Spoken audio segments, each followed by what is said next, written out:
Okay, so in the last session we started off with AC circuits. तो हमने basic equation देखे थे AC के, and then we connected AC to a pure resistor, then to a pure inductor, and then to a pure capacitor. And what we saw was कि in case of pure resistor there is no lead, no lag, current और EMF दोनों साथ साथ में चलते हैं, in phase होता है. In case of inductor EMF leads by pi by 2, and in case of capacitor current lags by y by 2. Sorry, current leads by pi by 2. तो इंडक्टर में EMF लीड होता है और कैपेसिटर के case में current lead होता है. This is what we saw. Also, in case of inductor, we saw a quantity which is called as inductive reactance, which offers resistance to AC circuit, which was given by XL equal to omega L. Or in case of capacitor, we saw a quantity called as capacitive reactance, which offers resistance to AC and given by omega C equal to 1 upon, XC equal to 1 upon omega C. So up now what we are supposed to do is we are supposed to connect all these three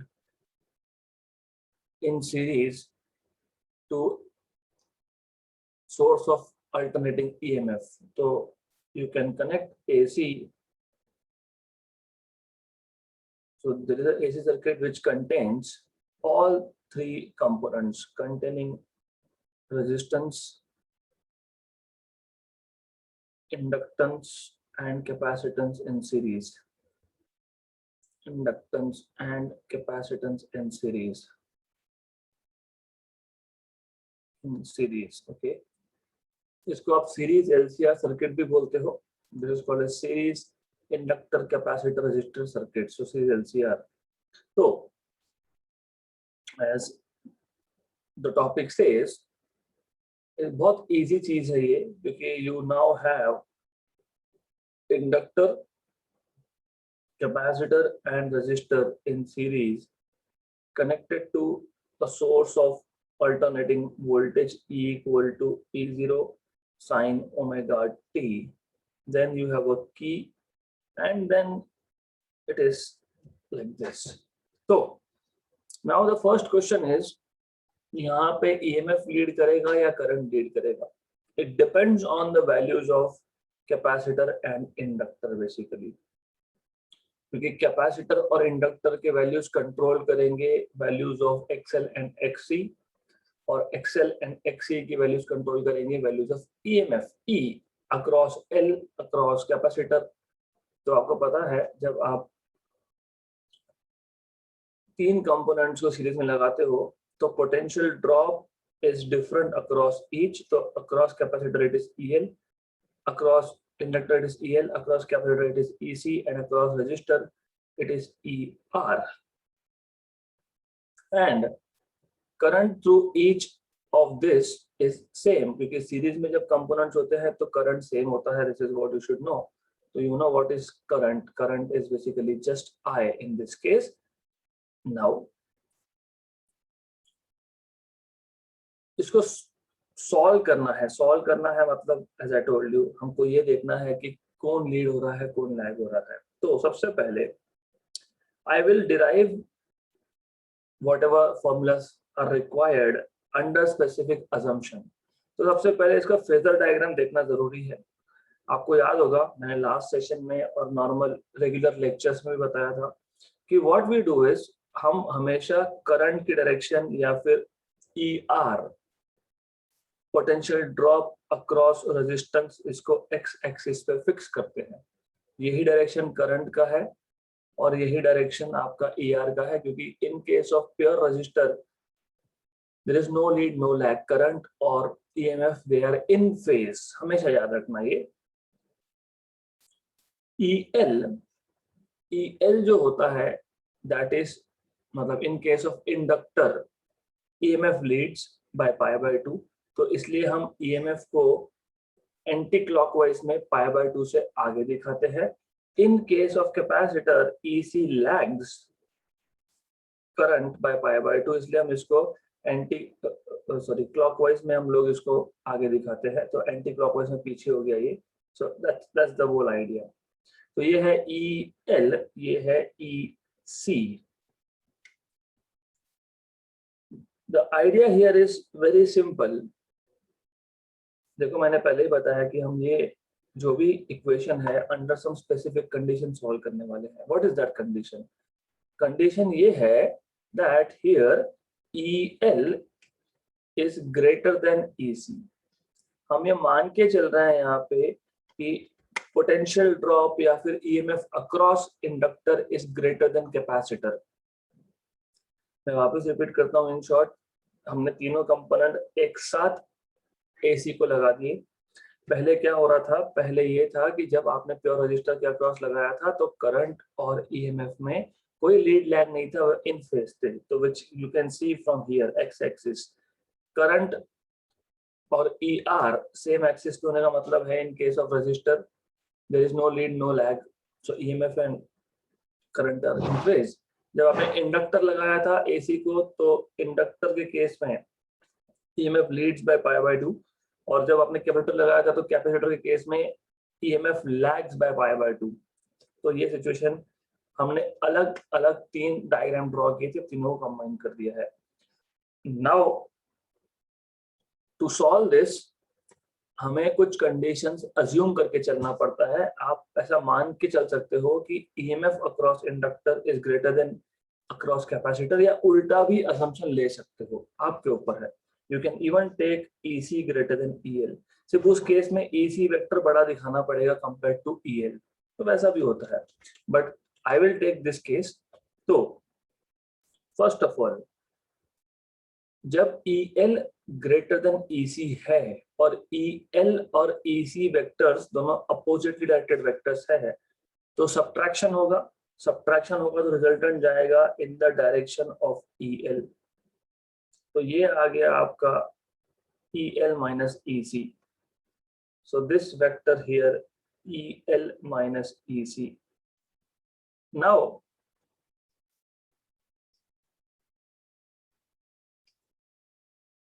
ये जो EL minus EC vector है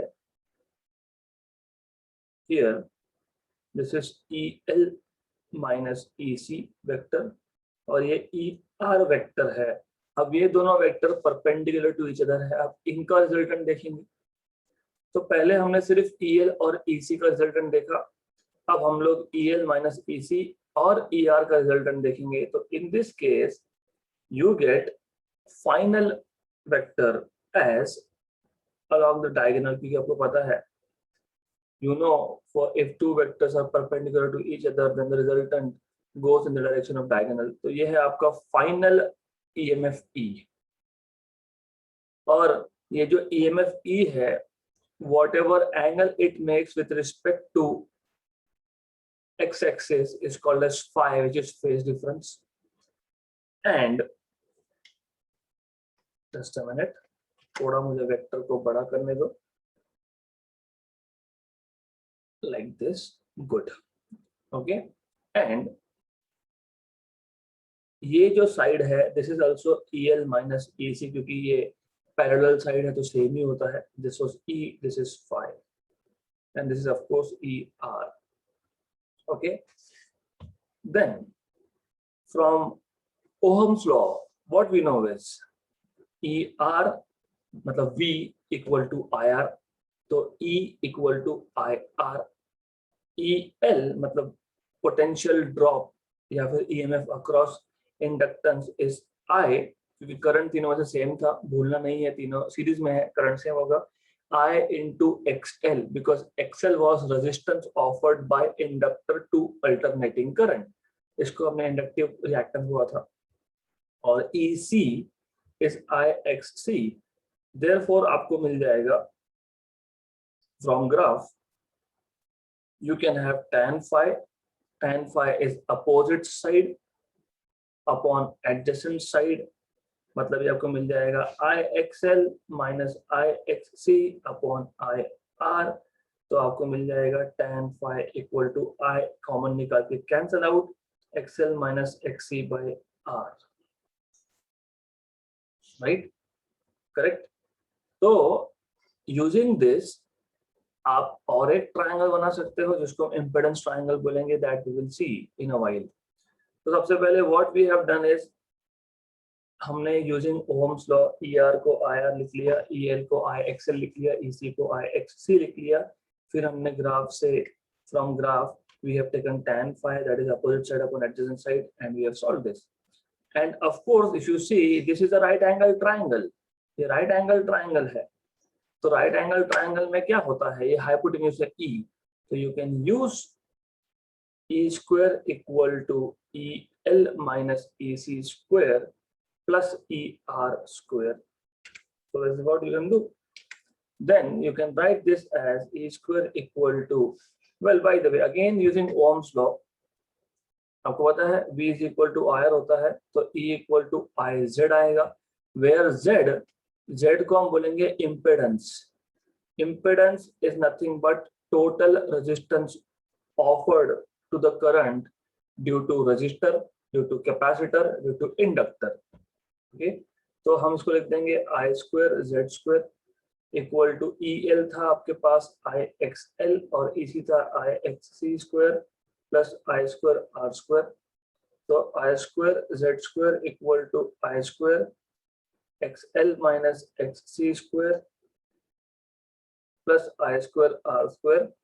Therefore you have Z square equal to I square तो common निकाल के cancel कर दिया, XL minus XC square plus R square. Therefore, ultimately you have Z equal to under root of R square plus XL minus XC square. ये है आपका impedance. तो ये जो ट्रायंगल हमने ड्रॉ किया था, जहां पे आप इसको E बोल रहे थे, इसको ER बोल रहे थे, और ये साइड को आप EL minus EC बोल रहे थे, तो यहाँ पे you can say either this is E or this is total impedance Z. You can say this is EL minus EC or you can say this is XL minus XC, और इसको आप ER बोल रहे थे तो इसको आप R भी बोल सकते हो। तो ये जो ट्रायंगल है, जब इंस्टेड ऑफ राइटिंग EMF की जगह पे अगर आप इम्पेडेंस रेजिस्टेंस ऐसा लिखते हो तो इसको बोलते हैं इम्पेडेंस ट्रायंगल। तो ये इम्पेडेंस ट्रायंगल है, राइट। तो go through this once again. कुछ भी नहीं है, हमारे पास सीरीज सर्किट था, हमको पता है कौन से केस में क्या लीड लैग होता है, वो देख लिया हमने। फिर हमारे पास एक रिजल्टेंट वेक्टर आया E, रिजल्टेंट EMF आया है E which is at an angle phi with respect to x axis, मतलब with respect to direction of current, वो EMF जो है वो phi एंगल पे है। और obviously as you can see E जो है ये एंटी क्लॉकवाइज में आगे है, मतलब इस केस में ओवरऑल EMF लीड कर रहा है, not by pi by 2 but with some angle phi। तो यहाँ पे EMF लीड कर रहा है because of this factor EL minus EC। अगर आप उल्टा केस लेते, आप अगर EC ग्रेटर देन EL लेते, तो इस केस में रिजल्टेंट जाता E आता यहाँ पे, मतलब उस केस में करंट लीड करता। बाकी इक्वेशंस मोर और लेस सेम बनते हैं। This is what you should no, right. इतना आपको पता होना चाहिए। Now you can discuss cases of course. तो अब case number 1, let us discuss case number 1। जैसे हमने ऑलरेडी बोला है कि XL is greater then XC। देखो EL ग्रेटर देन EC मतलब ये क्या एम्प्लाई करता है, IXL ग्रेटर देन IXC, मतलब XL is greater than XC. Okay, this is what it means. In this case, obviously as you can see, current जो है, current lag कर रहा है, EMF लीड कर रहा है, और हमने ऑलरेडी EMF का इक्वेशन अज्यूम किया हुआ है ना, E इक्वल टू E0 साइन ओमेगा टी, हमने अज्यूम करके रखा है।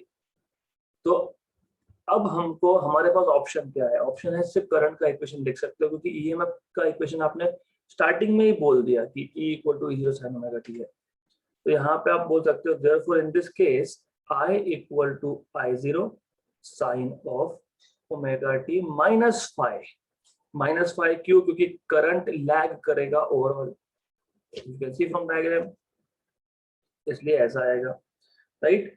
इसका मतलब overall this circuit is acting as inductive circuit. Okay, और इस केस में अगर xc की वैल्यू 0 हो जाती है, if xc becomes 0, तो z आपको मिलेगा under root of R square plus xl square, क्योंकि xc ये टर्म 0 हो गई.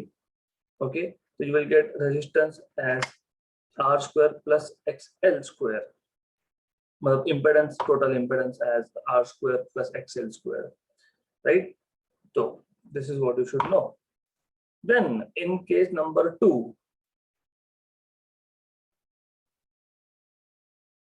इन केस नंबर 2 ऐसा हो सकता था EC ग्रेटर देन EL है, मतलब IXC ग्रेटर देन IXL है, मतलब XC ग्रेटर देन XL है.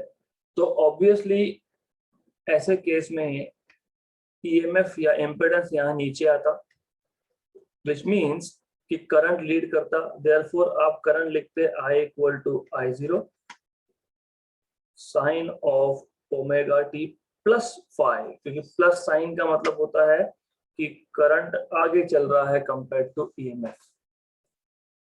वापस इस केस में अगर XL 0 हो जाता, if XL is equal to 0, then you will have Z equal to under root of R square plus XC square. Case number 3,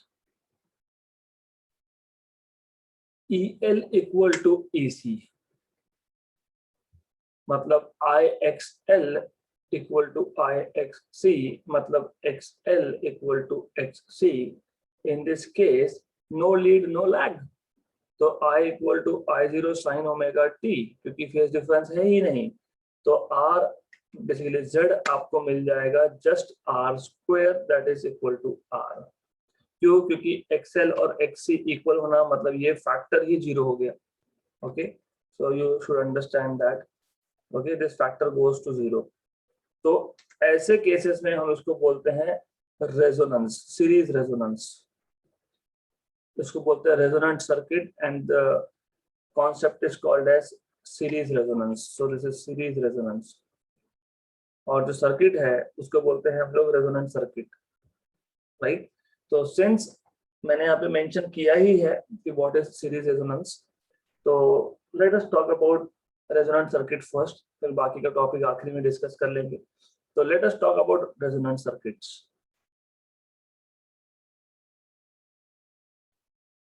resonant circuits में पहला सीरीज रेजोनेंस. सीरीज रेजोनेंस मतलब यही सर्किट है जो हम यहाँ पे यूज कर रहे थे अब तक. तो this is the same circuit that I am talking about. This is series resonance.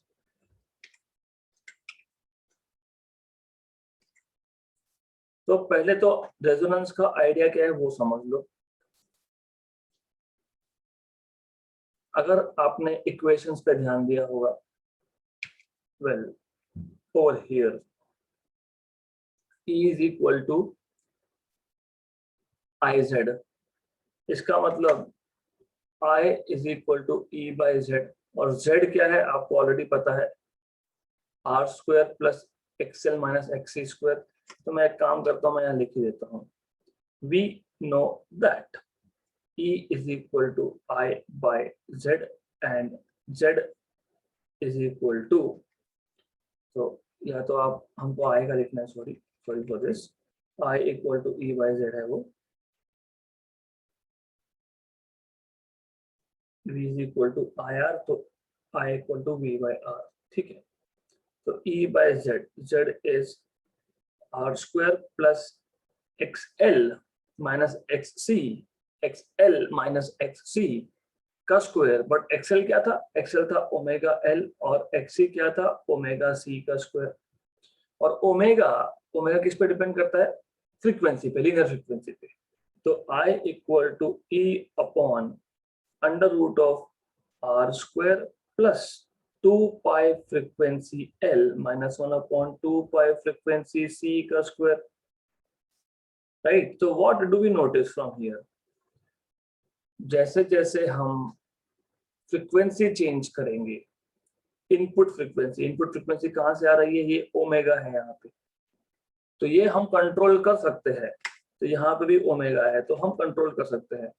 तो हम जैसे ही फ्रीक्वेंसी को चेंज करने लगे, मतलब हम लोग पहले लीनियर फ्रीक्वेंसी को चेंज करेंगे, मतलब ओमेगा चेंज होगा क्योंकि omega 2 pi times linear frequency होता है।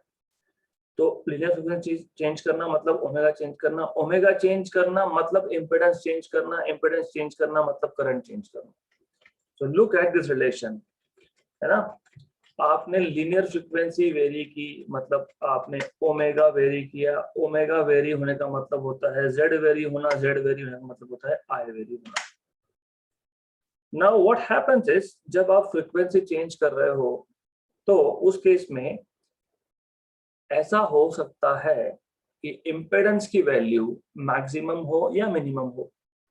अगर इम्पेडेंस की वैल्यू मिनिमम है तो करंट की वैल्यू मैक्सिमम होगी, अगर इम्पेडेंस की वैल्यू मैक्सिमम है तो करंट की वैल्यू मिनिमम होगी, इनवर्सली प्रोपोर्शनल है इसलिए।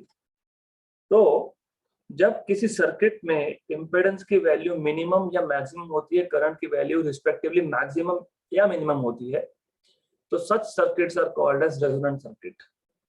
तो रेजोनेंस मतलब क्या, मतलब इम्पेडेंस, मतलब इम्पेडेंस क्या था, ओवरऑल रेजिस्टेंस था, resistance offered by resistor, inductor and capacitor, तो सब मिला के इम्पेडेंस था वो।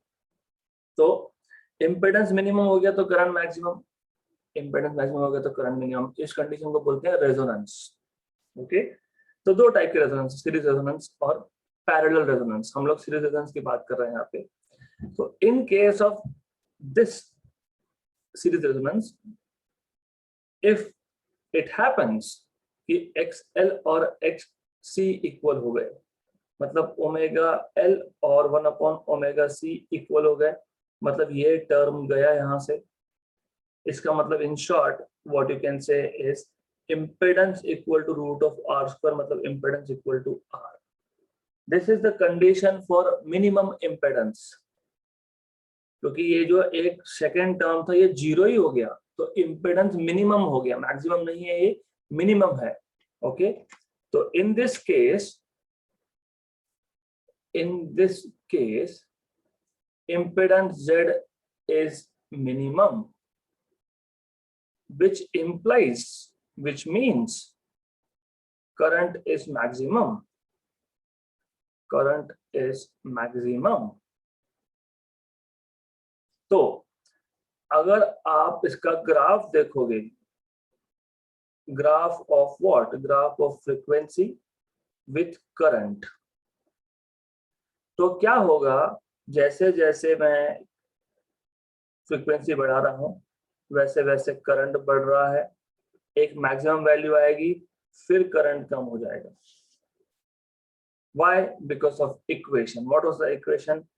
I equal to E upon under root of R square plus XL minus XC square, or XL is omega L, X is 1 upon omega C. So I can write in terms of omega or write it in terms of 2 pi F L minus 1 upon 2 pi F C square. तो frequency जैसे मैं change कर रहा हूँ वैसे वैसे impedance change हो रहा है, मतलब करंट चेंज हो रहा है। तो इनिशियली जब मैं फ्रीक्वेंसी बढ़ा रहा था तो करंट बढ़ रहा था, और एक पर्टिकुलर वैल्यू ऑफ फ्रीक्वेंसी के लिए करंट की वैल्यू मैक्सिमम आई, उसको आप बोलते हो resonant frequency. The value of frequency for which current is maximum is called as resonant frequency. उसका इक्वेशन कैसे ऑब्टेन करोगे, क्या कंडीशन था, XL इक्वल टू XC आया था, omega L equal to 1 upon omega C था, मतलब ओमेगा स्क्वायर 1 अपॉन LC था, मतलब ओमेगा स्क्वायर था ना, तो omega equal to 1 upon root of LC है। ओमेगा क्या है, 2 पाई टाइम्स ऑफ F, लेकिन ये रेजोनेंस है तो FR लिखूंगा 1 upon under root of LC, मतलब रेजोनेंट फ्रीक्वेंसी क्या है आपका 1 upon 2 pi under root of LC। ये आपको मिल गया resonant frequency. By the way ये सर्किट करेगा क्या, ये सर्किट करंट की सिर्फ एक वैल्यू को पास करेगा। कौन सी वैल्यू को पास करेगा, one which corresponds to resonant frequency. तो this circuit accepts only one frequency, this circuit accepts current with only one frequency, तो इसको बोलते हैं एक्सेप्टर सर्किट। ये एक्सेप्टर सर्किट है। ओके, तो एक बार इक्वेशन वापस देख लो। आइडिया बहुत इजी है, I equal to E by Z है, हमको पता है जेड क्या है। फिर हम लोग ट्यूनिंग कर रहे थे, मतलब हम लोग बेसिकली फ्रिक्वेंसी चेंज कर रहे थे। और एग्जैक्टली आपका जो रेडियोज होते हैं ना, एफएम सुनते हो आप, तो उसमें जो बटन होता है ट्यूनिंग करने वाला, तो यही कर रहे हो आप, यू आर ट्यूनिंग इट। मतलब आप क्या कर रहे हो, आप उसको सीरीज रेजोनेंस में ला रहे हो। मतलब एक बार एक्सएल एक्सी इक्वल हो गया, मतलब इम्पेडेंस मिनिमम हो गया, मतलब करंट मैक्सिमम हो गया, ये सर्किट क्या करेगा, सिर्फ उसी फ्रीक्वेंसी के करस्पॉन्डिंग करंट को पास होने देगा, बाकी सबको ब्लॉक कर देगा, राइट। तो जब ऐसा होता है, आप बोलते हो the circuit is in resonance, it will allow only one particular frequency to pass through, बाकी सारे फ्रीक्वेंसीज को ब्लॉक कर दिया। इसलिए फिर वो 98.4 FM, 96.1 FM ये सब जब आप करते हो, मतलब आप उस पर्टिकुलर 98.1 मेगाहर्ट्ज की फ्रीक्वेंसी को पास कर रहे हो, बाकी सबको आप ब्लॉक कर रहे हो। अगर आप रेडियो मिर्ची विर्ची सुनते हो तो 96.1 FM, I don't know what it is, but whatever it is, तो 96.1 मेगाहर्ट्ज फ्रीक्वेंसी को अलाउ कर रहे हो, बाकी सबको ब्लॉक कर रहे हो using this circuit. So this is series resonance. अगले टाइप का सर्किट जो है दैट इज पैरेलल रेजोनेंस। इसमें इतना ही है that you have in this case two components, inductor and capacitor, but connected in parallel instead of in series. They are connected to a source of alternating EMF E0 sin omega t. ऐसा है। इस case में आपको पता होना चाहिए, series के case में current is same, potential difference are different. In case of parallel combination, potential difference is same, current is different. तो करंट यहाँ से जो पास होगा वो होगा IL, यहाँ से होगा IC, but you will have EL equal to EC, और EL is IXL, this is IXC. Okay, you should know this. तो हमने तो पहले ही बोल दिया कि XL इक्वल टू XC होगा, नहीं, but you have to wait, not be in hurry. तो ये कंडीशन बतानी चाहिए आपको, EL equal to EC equal to E, क्योंकि पैरेलल में है। पैरेलल में पोटेंशियल ड्रॉप इक्वल होता है। This is something that you need to remember always. Now we already know EL equal to ILXL, तो आपको यहाँ से मिल जाएगा IL equal to EL by XL, but EL is equal to E itself. Similarly आपको मिल जाएगा IC equal to EC upon XC, but EC is E. तो ये मिल गया आपको करंट थ्रू कैपेसिटर और करंट थ्रू इंडक्टर। ओके, अब टोटल करंट अगर I है तो आप जंक्शन पॉइंट पे, A पॉइंट पे ऐसा लिख सकते हो, I इक्वल टू IL या फिर IC प्लस IL। ओके, क्योंकि जंक्शन पॉइंट पे करंट स्प्लिट हो जाता है। Okay, which is absolutely wrong. यहाँ पे आप नहीं लिख सकते, यहाँ पे आप बीच में प्लस नहीं लिख सकते, क्योंकि लॉजिकली आप क्या बोलोगे, हाँ अगर ये 10 एम्पियर करंट है, अगर IL 3 एम्पियर है तो IC 7 एम्पियर होगा, तो 3 + 7 = 10 ऐसा मिलना चाहिए। वो ऐसा नहीं होता इधर। क्यों नहीं होता? क्योंकि ये नॉर्मल सर्किट नहीं है, आपका रजिस्टर वाला सर्किट नहीं है। तो क्या होता है, आपको पता है क्या होता है, जब आप इंडक्टर लगाते हो तो क्या होता है, तब EMF लीड होता है, करंट लैग होता है। जब आप कैपेसिटर लगाते हो तो करंट लीड होता है, EMF लैग होता है। तो यहाँ पे बीच में माइनस साइन आएगी। क्यों आएगी? क्योंकि कैपेसिटर के केस में करंट नहीं समझा तो मैं ग्राफ से समझाता हूँ, that is better to go through graph, क्योंकि otherwise if you don't understand this तो it will create issues. Okay, तो what you can do is, what we know basically, देखो क्या है, यू ऑलरेडी नो, क्या बताया हमको, यहाँ पे हम क्या ड्रॉ करते हैं, यू नो दिस इज ई, ई मान लेते हैं ये, यहाँ पे इस केस में हम लोग ई ड्रॉ कर रहे हैं फेजर डायग्राम में। नॉर्मली एक्स एक्सिस के अलॉन्ग हमने करंट रखा था या फिर ई आर रखा था, यहाँ तो आर है ही नहीं सर्किट में, तो रेजिस्टेंस का तो क्वेश्चन ही नहीं है फर्स्ट ऑफ ऑल। तो मैं सिर्फ ईएमएफ को, कौन से ईएमएफ को, अप्लाइड ईएमएफ को अलोंग एक्स एक्सिस फिक्स रख रहा हूं। Then as you know, inductor के केस में, इंडक्टर के केस में ईएमएफ लीड करता है तो करंट लैग करता है, तो करंट कहां जाना चाहिए, करंट यहां आना चाहिए इंडक्टर के केस में। कैपेसिटर के केस में करंट लीड करता है, ईएमएफ लैग करता है, तो करंट कहां जाना चाहिए, ये यहाँ पे आना चाहिए ऐसा।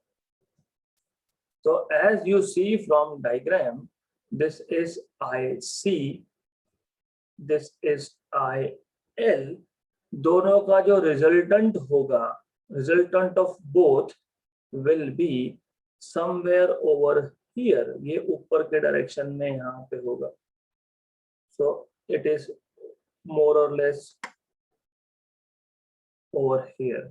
ये है आपका IC minus IL। This is important to understand. तो मैंने यहाँ पे रिजल्टेंट करंट को IC माइनस IL क्यों लिखा, ये इसलिए लिखा क्योंकि ईएमएफ तो दोनों कंपोनेंट्स के अक्रॉस सेम ही है। क्यों सेम है, क्योंकि ये पैरेलल कॉम्बिनेशन है, और जंक्शन ए पे नॉर्मली हम लोग क्या लिखते हैं, IC प्लस IL। यहाँ पे नहीं चलेगा, क्यों नहीं चलेगा, क्योंकि in case of capacitor current lead कर रहा है, in case of inductor current lag कर रहा है। तो IC और IL, these are two oppositely directed vectors, तो रिजल्टेंट होगा IC minus IL and not IC plus IL। तो ये चीज समझना बहुत ज्यादा इंपॉर्टेंट थी, नहीं तो कुछ भी समझ नहीं आता कि माइनस क्यों आया, माइनस इसके लिए आया। ओके, तो this is equal to IC क्या है, E बाई XC, और IL क्या है, E बाई XL। तो मैं लिख सकता हूँ total current I is equal to E common 1 by XC minus 1 by XL। तो लिख सकते हैं हम यहाँ पे I equal to E 1 by XC is omega C, 1 by XL is 1 upon omega L। तो मुझे यहाँ पे मिल जाएगा E by I equal to 1 upon omega C minus 1 upon omega L। Okay, right, E by I, what is E by I, what is V equal to IR?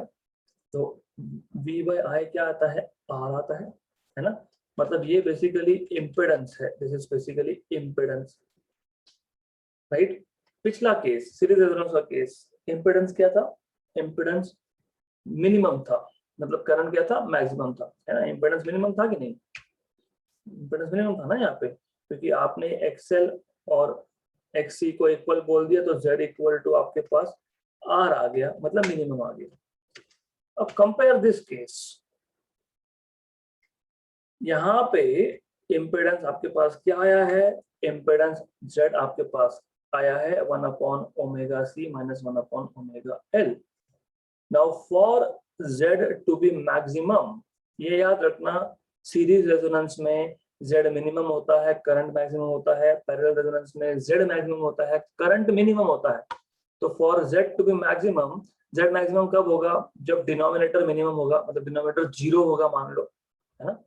तो for Z to be maximum, denominator should go to 0, मतलब omega C should be equal to 1 upon omega L, मतलब omega square equal to 1 by LC, मतलब omega is equal to 1 upon root of LC, मतलब 2 pi times of linear frequency is 1 upon root of LC, मतलब FR equal to 1 upon 2 pi root LC।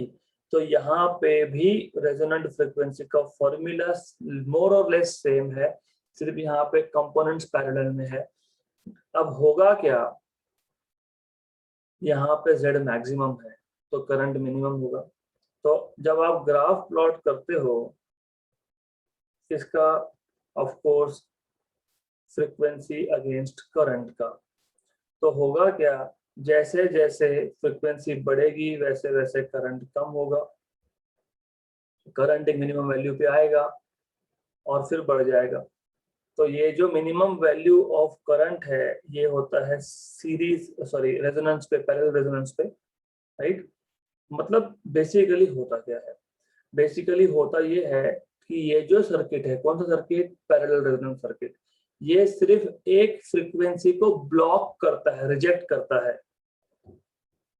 So this circuit rejects only current belonging to only one frequency, बाकी सबको allow करेगा। मतलब ये सारे currents को, ये सारे फ्रीक्वेंसीज को पास होने देगा, सिर्फ एक फ्रीक्वेंसी को रिजेक्ट करेगा। That is not ejector circuit.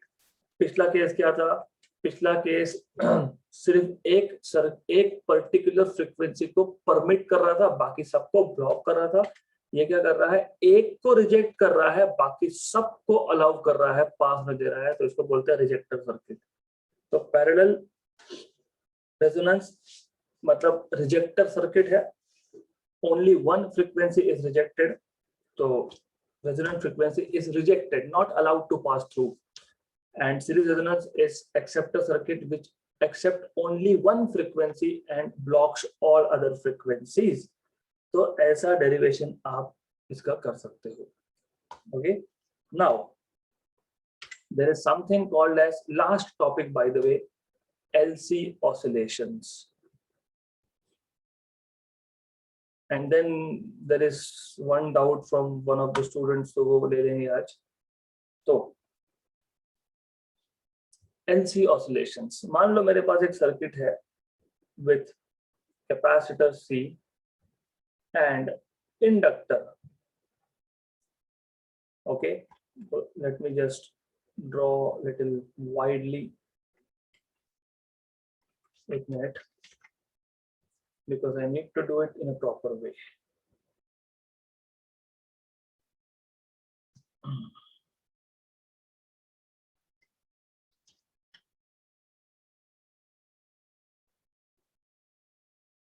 Okay, good. तो यहाँ पे कैपेसिटर है, यहाँ पे इंडक्टर है, नीचे एक की है। यहाँ पे केस ऑफ कंफ्यूजन होता है जो होने नहीं देना है। क्या होता है, ये कैपेसिटर है, ये इंडक्टर है, ये दोनों पैरेलल में है, राइट। यहाँ पे की है, तो यहाँ पे भी तो पैरेलल में थे। सिर्फ डिफरेंस क्या है, यहाँ पे आपने सोर्स ऑफ ईएमएफ कनेक्ट किया है और इस केस में आपने कुछ कनेक्ट नहीं किया है। इसमें आपने सिर्फ एक चार्ज कैपेसिटर लगा दिया, ये कैपेसिटर चार्ज्ड है, this capacitor is a charge capacitor. तो अब होगा क्या, होगा ये, जैसे ही आपने सब, first of all you need to understand few things. One of this is, आपको इक्वेशंस पता होने चाहिए। किसके इक्वेशन पता होने चाहिए, एनर्जी स्टोर्ड के। You should know what is energy stored in the capacitor. Energy stored in the capacitor, U electrostatic energy है, तो U E is half Q square by C. ऐसे दो तीन इक्वेशन बनते हैं, तो you should go through those equation. Okay, I am not really going through those equations, आपको पता होना चाहिए। एक तो 1/2 CV स्क्वायर ऐसा कुछ था, क्यू स्क्वायर बाय 2C था, तो ये पता होना चाहिए आपको, राइट। तो now capacitor was fully charged, मतलब all the energy is in the form of electrostatic energy, electrical energy.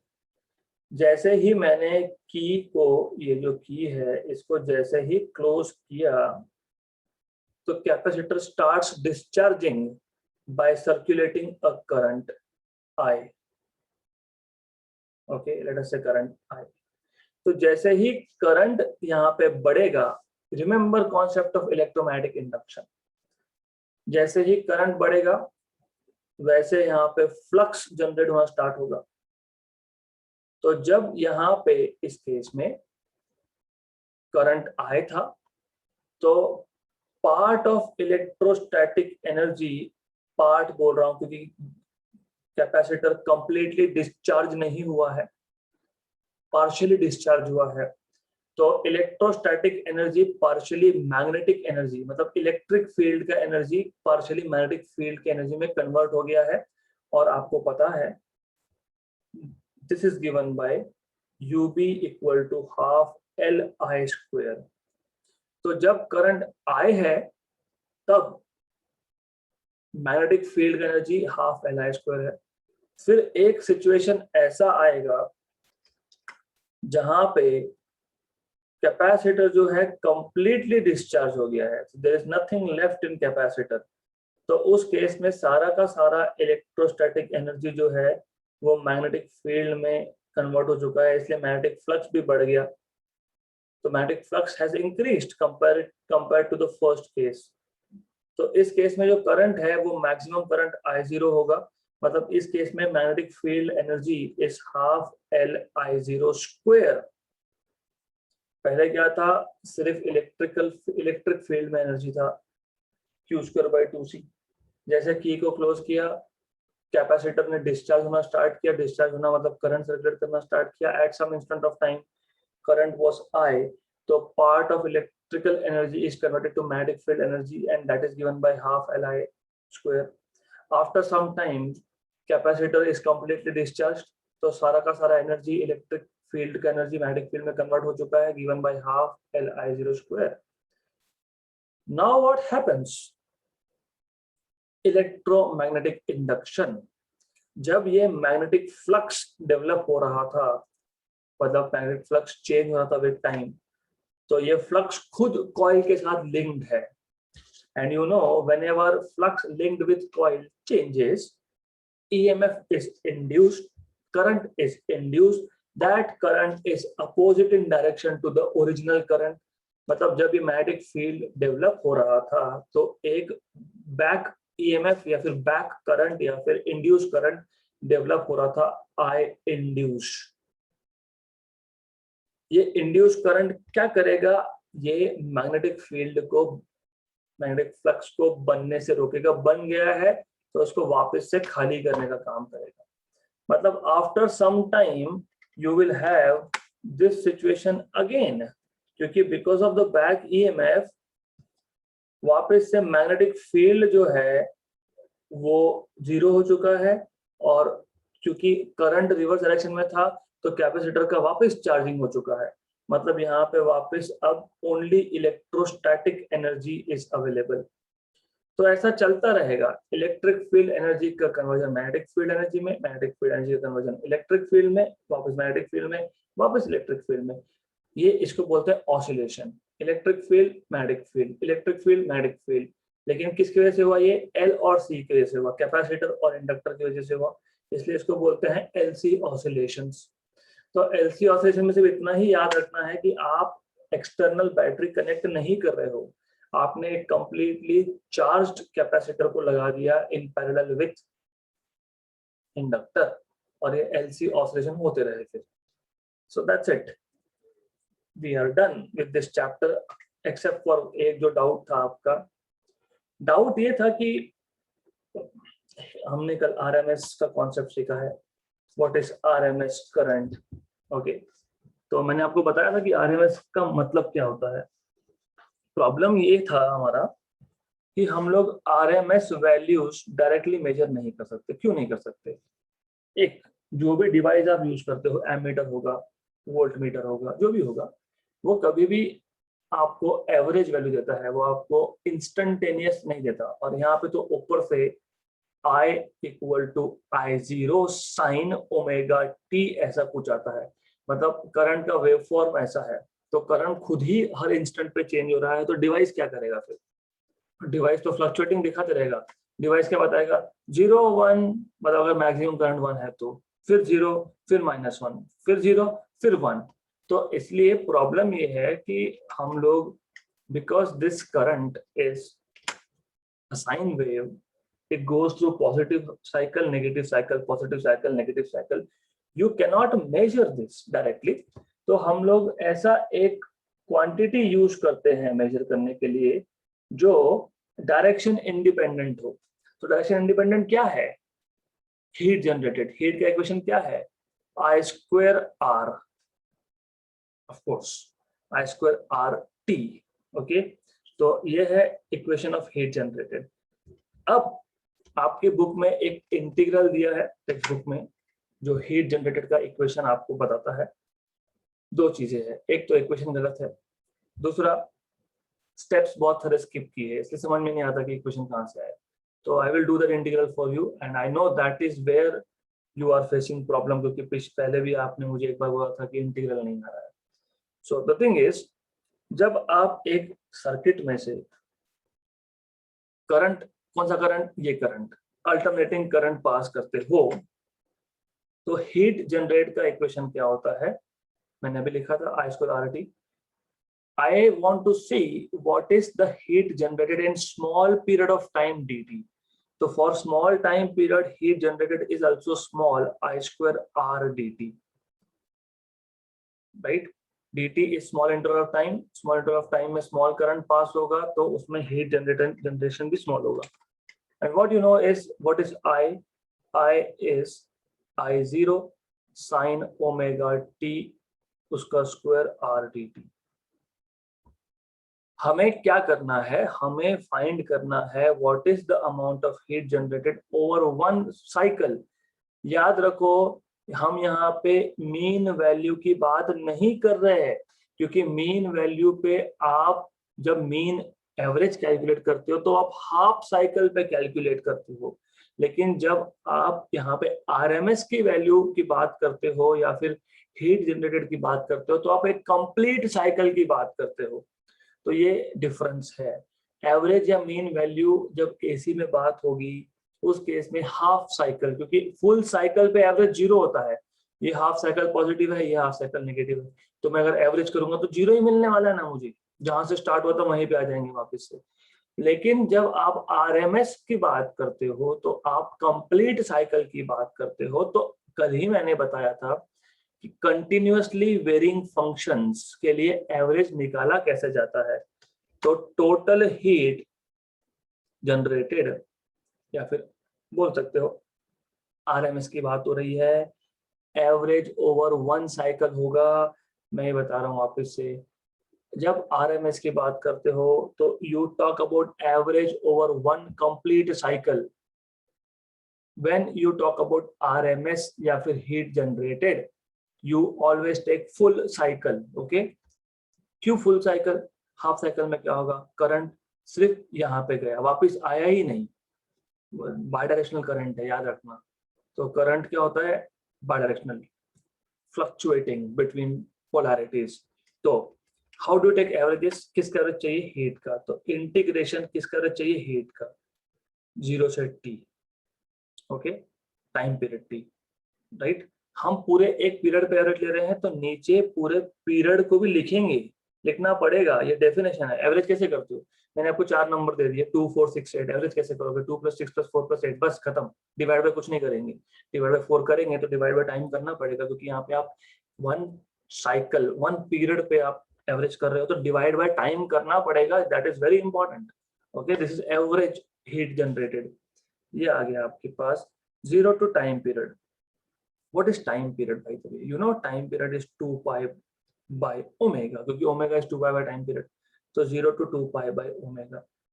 Okay, I don't like using this at this stage, क्योंकि फिर बाद में गड़बड़ होती है, तो मैं इसको आखिरी में लिखने वाला हूँ, बट याद रखना अब 0 से टाइम पीरियड। DH क्या था आपके पास, DH था I0 sin omega t whole square r dt divided by dt का इंटीग्रेशन होता है just t from 0 to time period t, this is equal to I0 square constant, क्योंकि I0 तो हमेशा पीक वैल्यू होती है, पीक वैल्यू तो constant होती है, r रेजिस्टेंस भी कांस्टेंट था, ओके, बाय, ये जो बाय है this is upper limit minus lower limit किया तो ये आ जाएगा कैपिटल T, और अंदर आपके पास बचेगा integration 0 to t sine square omega t dt।